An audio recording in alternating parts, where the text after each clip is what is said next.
Bonjour à tous, vous écoutez Parlons d'Europe, émission animée par le Centre d'information Europe Direct Tours Centre-Val de Loire, Maison de l'Europe.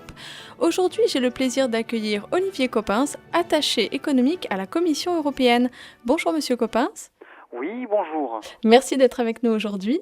C'est un plaisir. Alors, nous allons revenir ensemble sur l'une des réalisations phares de la Commission européenne en ce mois de juin, la fin des frais d'itinérance en Europe, qui Tout est à fait. effective depuis le 15 juin. Absolument. Alors, tout d'abord, qu'est-ce que la Commission européenne entend par frais d'itinérance? Alors, les frais d'itinérance, ce sont les frais que votre opérateur vous demande lorsque vous voyagez. Donc, c'est un surcoût d'utilisation d'un réseau à l'étranger. Donc, si vous partez très concrètement demain en Italie, vous payez une communication avec des frais d'itinérance parce que vous utilisez le réseau italien. Donc, il n'y a pas d'entente, en fait, entre les opérateurs européens. Non, non, pas du tout. C'est simplement aujourd'hui, c'est une situation de fait. Partout, lorsque vous voyagez dans le monde, lorsque vous êtes à l'étranger, vous payez pas le même tarif que chez vous. Vous payez votre tarif de chez vous et des frais d'itinérance. Depuis le 15 juin de cette année, donc depuis la semaine passée, les frais d'itinérance ont été supprimés dans toute l'Union européenne. Ça veut dire que lorsque vous vous déplacez dans l'Union européenne avec votre téléphone portable, c'est comme si vous étiez en France. Alors, Il n'y a plus de différence. quelle a été la genèse de ce projet au niveau européen? Alors, c'est un projet qui date depuis un certain nombre d'années, donc qui a commencé en 2007 et qui a été mené par la Commission, qui visait à faciliter la liberté de circulation des Européens à l'intérieur de l'Union européenne, et donc qui a conduit à baisser plus ou moins entre 92% et 96% tous les tarifs de téléphone à l'étranger, donc depuis 2007. C'était effectivement, je me souviens que d'année en année, on voyait un petit peu ces frais baisser au fur et à mesure. Et, Absolument. et ça, concrètement, donc c'était une volonté de la Commission européenne? Est-ce que ça a été appuyé par le Parlement? Comment ça s'est passé un peu au niveau européen? Oh, écoutez, c'est une initiative qui a commencé avec la commissaire Viviane Reding. C'est une initiative de la Commission. Forcément, l'Union européenne, c'est pas une dictature, de la Commission, c'est une démocratie. Vous avez les États d'un côté et le Parlement européen qui ont soutenu les efforts menés par la Commission et donc qui nous ont permis d'arriver à cet accord aujourd'hui. Donc tout cela a été fait, bien sûr, pour faciliter les échanges, la communication, mais aussi envers les citoyens, je Oui, suppose. c'est une manière de faciliter les déplacements des Européens à l'intérieur de l'Union européenne, puisque ça facilite, vous savez que quand vous êtes à l'étranger, vous pouvez utiliser votre téléphone comme vous l'utilisez à la maison, aller sur Internet comme vous l'utilisez à la maison, utiliser des applications sur votre smartphone comme vous les utilisez dans votre propre pays. C'est aussi quelque chose de très concret pour les travailleurs frontaliers, donc qui vont d'un pays à l'autre tous les jours, et donc pour qui travailler dans un autre État membre coûtera beaucoup moins cher que ce qui était le cas aujourd'hui. Je parle bien des frontaliers, donc qui reviennent tous les jours dans leur pays. Alors concrètement, quels sont ces frais donc, qui sont supprimés? Quels sont les frais qui sont supprimés? Est-ce que tous les frais, absolument tous les frais sont supprimés?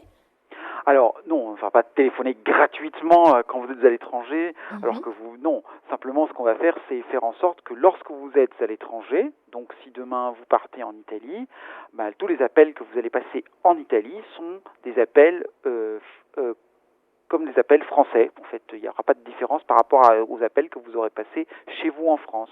Donc il n'y aura pas de différence dans votre facture de téléphone. Il y a des petites exceptions dans des cas spécifiques, je peux en parler, mais la règle générale qui s'applique pratiquement tout le temps, c'est que vous ne payez pas à l'étranger, à l'étranger ce que vous payez chez vous. Donc il n'y a plus de frontières de téléphone. D'accord, mais ça veut dire par exemple si moi j'ai un forfait illimité en France, si je vais en Italie, je ne paye pas finalement mes communications? Alors, ça dépend. Au niveau, c'est une des petites restrictions qu'il y a, c'est que si vous avez un forfait illimité en matière de données, ou si vous avez forfait données très bon marché, à ce moment-là, il y a un plafond d'utilisation d'Internet à l'étranger, ou plafond d'utilisation de données, mais qui est très élevé. Si vous dépassez ce plafond, mais à ce moment-là, vous aurez des frais d'itinérance. Mais ces frais d'itinérance baissent eux-mêmes encore, donc la facture de téléphone baisse de plus en plus. Donc si vous avez un abonnement aujourd'hui qui vous coûte par exemple 42 euros, on va dire environ, je prends ça en exemple, vous devriez avoir un plafond avec Internet illimité, vous devriez avoir un plafond de 9,1 gigaoctets en 2017 et 11,6 gigaoctets en 2018 et encore plus de gigaoctets en 2019 et encore plus de gigaoctets en 2020 et 21 et 22. Donc l'idée c'est de progressivement permettre une utilisation de plus en plus grande de votre forfait illimité à l'étranger. Merci Monsieur Coppens, nous vous retrouvons après la virgule.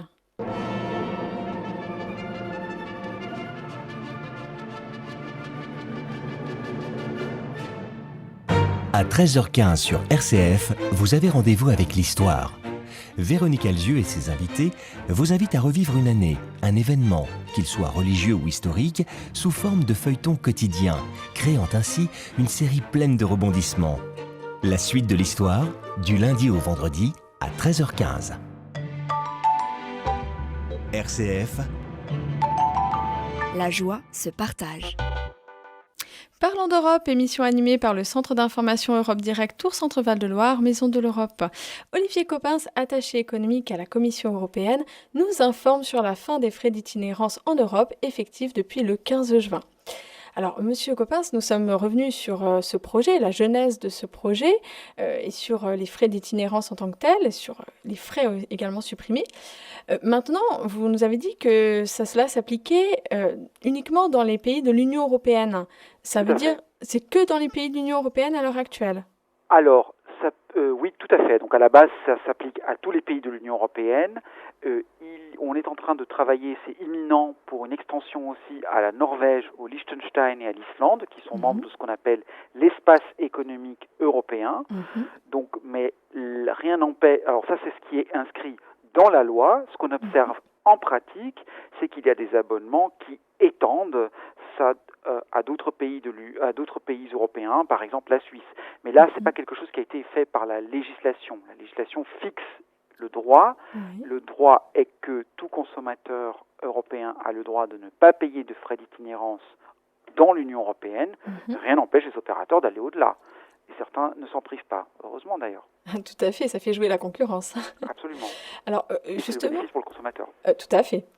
Donc, justement, en parlant de cette Union européenne, le Royaume-Uni va sortir de l'Union européenne en 2019. Comment cela va-t-il se passer pour les citoyens européens qui voudront aller au Royaume-Uni ou les anciens citoyens européens qui seront au Royaume-Uni? Alors, aujourd'hui, le Royaume-Uni est un membre à part entière de l'Union européenne, point. Donc, le roaming et la fin des frais d'itinérance, qu'on appelle également le roaming, ou la fin des frais de roaming, et la fin des frais d'itinérance est applicable au Royaume-Uni. Donc, si demain vous allez à Londres, vous ne paierez pas de frais d'itinérance avec votre téléphone portable. Donc ça, c'est acquis. Après, ce qui se passera après 2019, c'est quelque chose qui doit encore être négocié avec le Royaume-Uni. Donc il faut savoir que pour l'instant, le Royaume-Uni négocie les modalités de son retrait de l'Union européenne et il devra renégocier les modalités de sa relation avec l'Union européenne après. Donc on ne sait pas, je ne sais pas vous dire aujourd'hui ce qui se passera après le mois de avril 2019. Ça, c'est quelque chose qui doit encore être clarifié. Mais il faut bien comprendre que le droit du roaming, c'est un droit qui est fourni aux citoyens européens, et donc quand vous êtes un citoyen de l'Union européenne, vous bénéficiez de certains avantages et certains inconvénients. Quand vous n'êtes plus membre de l'Union européenne, vous perdez ces avantages. Je pense que ça me semble logique. Oui. Je pense que beaucoup de citoyens seraient d'accord avec vous, mais dans tous les cas, il y aura une négociation de ce fait. Tout à fait, c'est-à-dire que de toute façon, avec nos partenaires britanniques, qui restent nos amis, même s'ils ne sont plus membres de l'Union européenne, ce sont nos voisins, ce sont nos amis, nous allons devoir discuter de quel est le cadre dans lequel s'appliquent toutes ces réglementations. Les télécommunications sont un des multiples volets de multiples thématiques qui doivent être discutées avec nos amis et partenaires britanniques. Donc nous verrons ce qu'il ressortira de ces discussions, mais personne ne peut préjuger aujourd'hui de leurs résultats. Et en tout cas, une chose est claire, si vous êtes dans l'Union, vous avez certains avantages, si vous n'y êtes pas, vous n'en bénéficiez pas.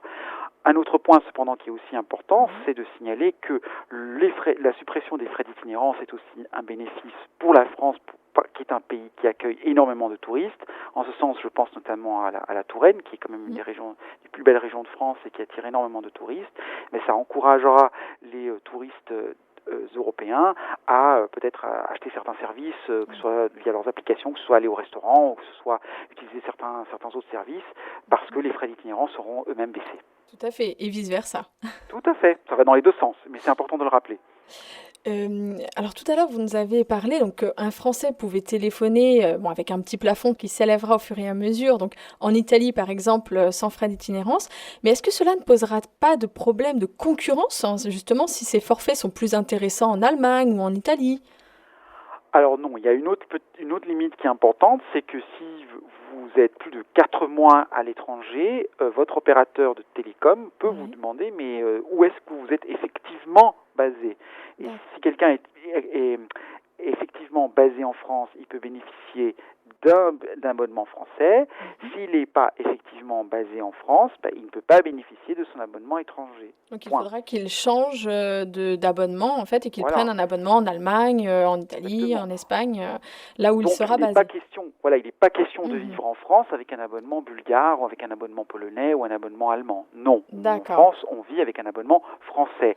Les frontaliers, eux, comme ils vont baliser chaque fois à la frontière, en fait, cette règle des 4 mois ne s'appliquera pas puisque tous les jours, ils rentrent dans leur propre pays. Merci, Monsieur Coppens. C'était Parlons d'Europe, émission proposée par le Centre d'information Europe Direct Tours Centre-Val de Loire, Maison de l'Europe. À bientôt. Au revoir, à bientôt. Au revoir.